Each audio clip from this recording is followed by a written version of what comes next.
스포츠 브랜드 어떻게 생각하세요? 뭐 스포츠 스타들만 입는 옷 아니면 뭐 기능성을 위한 옷? 혹은 뭐 하나의 패션?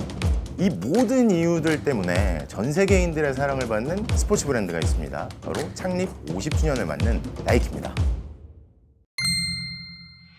무한한 가능성으로 스포츠 브랜드를 넘어서 패션 문화로 자리 잡은 혁신의 아이콘 나이키. 오늘은요 아티스트 두 분과 함께 또 특별한 얘기를 나눠보겠습니다. 인사 좀 부탁드릴게요. 안녕하세요. 저는 360 사운드의 멤버이자 PRRC의 멤버 메이크원 이진봉입니다.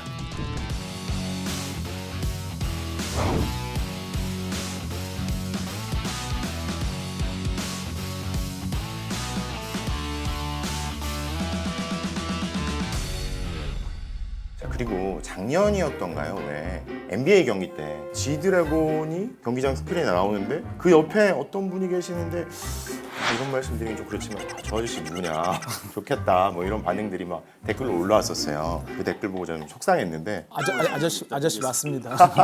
네, 저는 KB 이규범이라고 크리에이티브 디렉터 일을 하고 있습니다.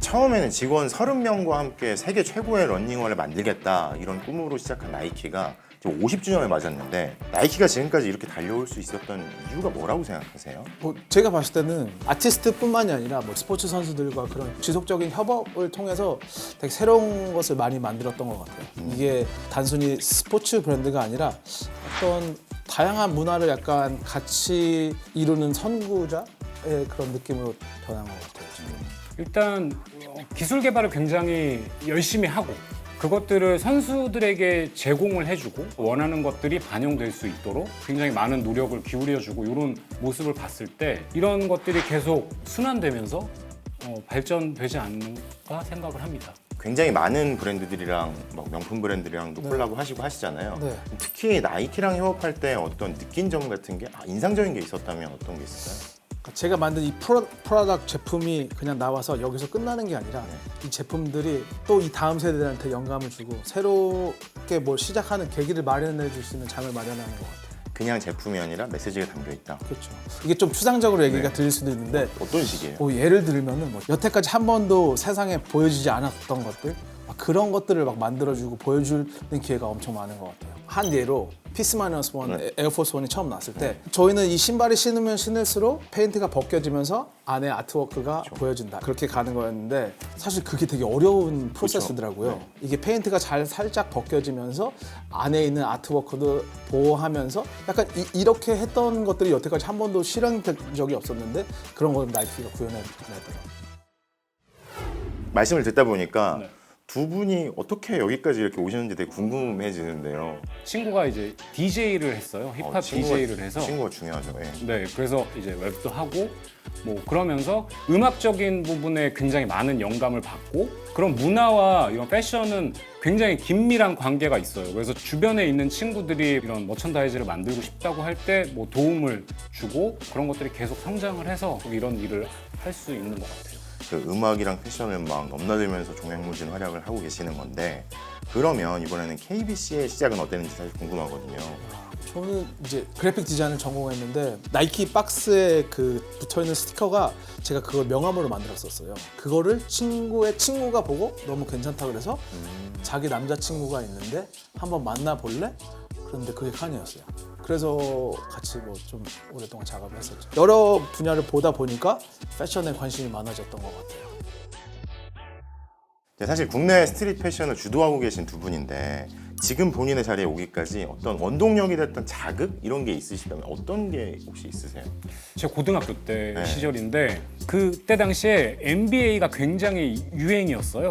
그래서 시카고 불스 티셔츠가 갖고 싶다 이랬는데 아버지께서 지금도 굉장히 그 디자인적으로 상징적인 그런 나이키 티셔츠인데 그 마이클 조던 티셔츠를 사다 주셨었어요. 근데 그런 거에 대해서 이게 왜 가치가 있고 이거는 아껴야 되고 문화에 대한 배경적인 것들을 계속 알려주셔서 제가 자라면서도 항상 뭔가의 대상을 볼 때 그게 나오게 된 배경이라든지 아니면 그 주변에 여러 가지 얽혀 있는 것들 그런 것들을 보는 시각을 좀 주셨고. 근데 원래 반대 아닌가요? 원래 부모님한테 뭐 부탁하면은 꼭 내가 원하는 것보다 맞아요, 안 좋은 맞아요. 거를 사다 맞아요. 주시지 않나?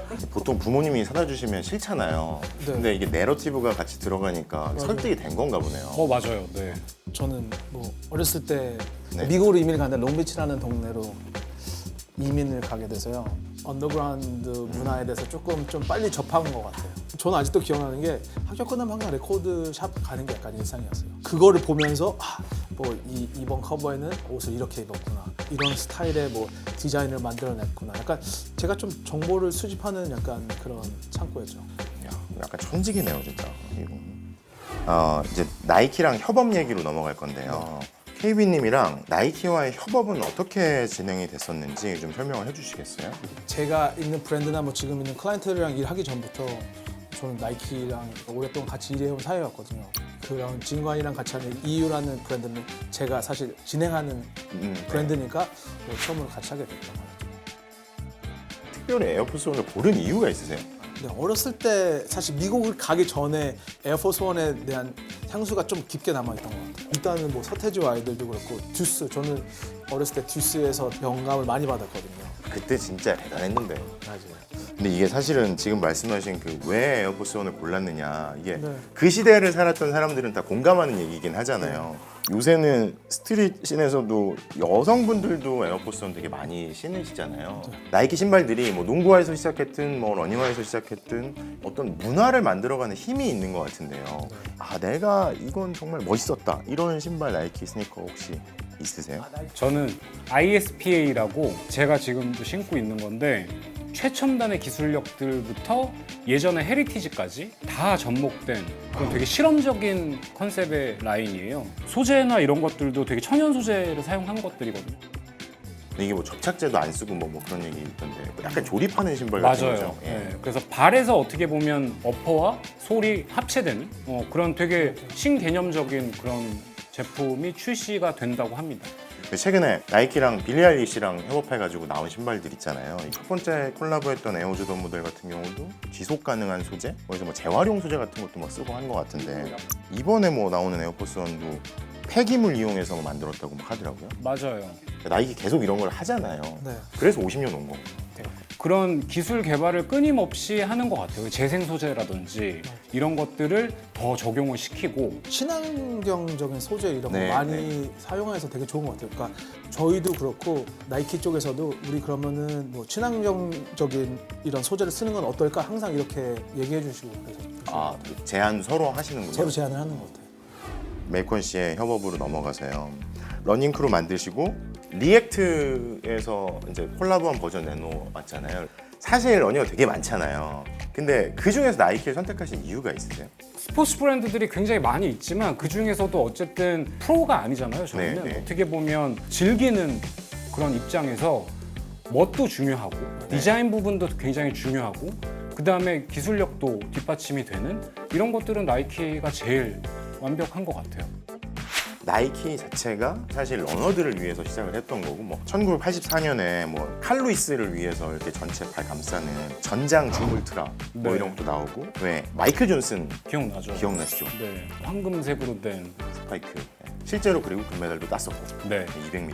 근데 나이키가 다양한 뭐 연령대, 성별 뭐 이렇게 해서 뭐 여러 착화 테스트도 하고 제공도 하고 뭐 이런 게 있다고 하더라고요. 맞아요. 실제로 그 팀이 있어요. 이노베이션 팀이 있어요. 네. 그래서 저희도 실제로 발매되지 않은 그런 것들을 테스트를 한 적이 있었어요. 그래서 그런 커뮤니티들을 기반으로 해서 새로운 기술력이 적용된 그런 런닝화라든지 의류를 테스트를 하고 저희도 그거에 대한 코멘트를 해드리고 저희의 그런 피드백도 굉장히 반영이 많이 되고 그래서 뭐 계속 그런 얘기들을 주고 받아요. 미국, 유럽에만 이렇게 치우치는 게 아니라 다양한 지역에서 다양한 환경에서 실제로 신어보고 거기에 맞는 걸 맞는다고 맞아요. 생각해도 되는 건가요? 전 세계적으로 그런 테스트들이 이루어져요.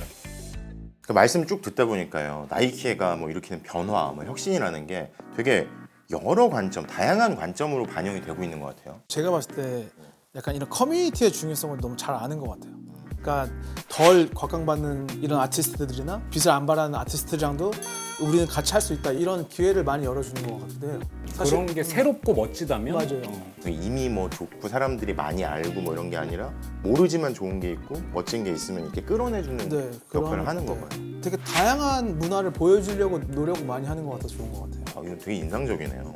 그 나이키 창립자인 빌 바워만 예. 그 말씀을 빌리자면 신체가 있는 모든 사람은 선수다라는 말씀을 하셨대요. 그래서 저희가 꼭 뭐 스포츠 선수처럼 기록을 깨야 되고 뭐 이런 건 아니지만 나만의 벽을 허물 수 있는 그런 동기를 부여해 주는 것 같아요. 그게 어떻게 보면 나이키 디자인의 그런 핵 주축되는 정신이 아닐까 싶습니다.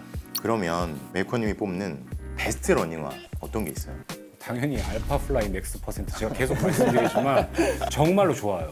카본 플레이트라든지 주맥스 폼이라든지 이런 것들은 실제로 달릴 때 많은 영향을 주거든요. 그런 것들을 직관적으로 느낄 수 있는 그런 신발이고 킵초게 같은 선수들을 끊임없이 지원을 해주면서 기술력을 발전시키는 그런 모습에서 저희도 또 뭐 스포츠 외적으로도 굉장히 많은 영감을 받기도 하고 그렇습니다.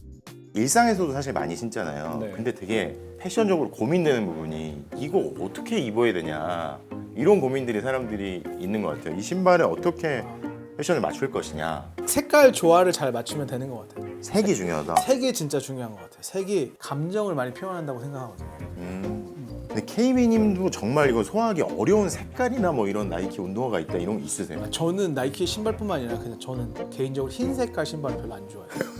올백 제가 지금 신고 있어서 근데 빈티지한 옷을 입었는데 아니면 좀 옛날 그런 옷을 입었는데 갑자기 신발만 너무 하얗면은 약간 그런 게 있어서 어떻게 해야 되냐 이거. 네. 이거 집중해서 이렇게 이제 앞으로의 도전이 사실 궁금해지는데 일단 지금 코로나가 이제 조금씩 점차 나아지고 있으니까 완전히 뭐 종식된 건 아니지만 러닝클럽 PRC도 이제 저희가 그룹런을 하려고 준비 중에 있고 그러면 당연히 이제 해외 마라톤도 참가하게 되고 해외 친구들도 한국에 올 수 있는 그런 상황들이 될 것 같아요. 그래서 PRC도 더 건강하게 커뮤니티를 발전시켜 나가려고 하고 있습니다. 이제 한국에서 조금 더 일을 많이 하려고 생각 중이에요. 제가 하는 일이 아니더라도 어떤 뭐 패션이 될 수도 있고 음악이 될 수도 있고 미술이 될 수도 있고 이런 커뮤니티 빌드하는데 약간 조금 더 제가 힘을 쓰려고 노력할 것 같아요.